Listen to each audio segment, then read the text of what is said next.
today down at Castlehill Point Beach, and although I thought there would be nobody to be seen here today, there was a couple of people in for a wee paddle this morning. But lovely big open beach there, and you can see looking to Castlehill Point itself, and up there's where the footpath goes right along, and obviously you end up at Sandy Hills. But there's a really good walk past Gutcher's Isle and the Bogle Hole, and then you can drop down if the tide's out to the caves at Sandy Hills. Probably one of the best walks that we've got in Dumfries and Galloway. But tide's out today. Normally if the tide's in, you wouldn't be able to access this beach. It's quite a steep path down onto it. Again, if you just pan round, you're looking out towards Heston Island there, and further round looking glaring right into the sun.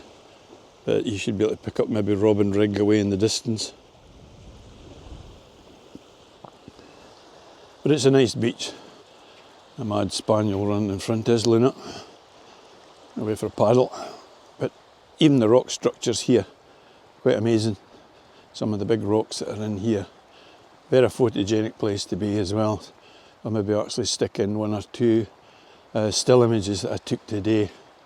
But again, even at Castlehill Point, the old fort itself, if you look up at that, certainly from certain angles, you can see a face in the rocks. There is a small cave here on the cliffs. If you just over to my right there, in the centre, there's a cliff. It's a cave on the cliff there, but it's doesn't go in very far, at least for somebody my size anyway. But you can see that big rock that's there, almost stands out like a Belisha beacon there. It's quite something. But again, very photogenic place. And even if you only come as far as Castlehill Point on a stormy day and look down onto this beach, you'll see the waves breaking on the shoreline here, especially if you get a southerly wind. There's even a jellyfish in the, well, what's left of jellyfish on the beach there this morning.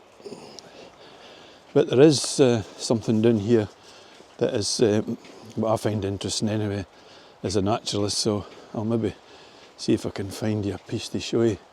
I think there was a survey a few years back looking at it along the Solway. It is found in a few places, but I think the best bits are further back near the start here, below the cliffs. So I'll have a look there.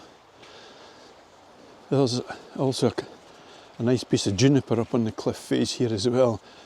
It must be some age. It's got a fairly thick root as it hangs down, and not a big as far as juniper goes, but it's certainly nice to see. But again, there's the path that you come down right over there in the middle. It's been washed away, I would have said, with some of the rain that we've been having. It's not as easy to access as it would have been in the past. Good wee bit for butterflies as well in the summer. There's also adders in this area. I've seen quite a few down on this along that cliff top footpath, certainly in the past. And again, you're looking up to the fairly impressive Castlehill Point. A lot of people just call it Castle Point, but as far as I'm aware, its right name is Castlehill Point. It's an old fort up there. You can see the remains of it at times when you go up. But this interesting thing on the beach here, I found some here. Just have a look. This is it there. And guess what?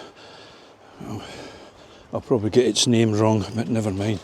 It is a thing called sabulera. I think that's what you call it.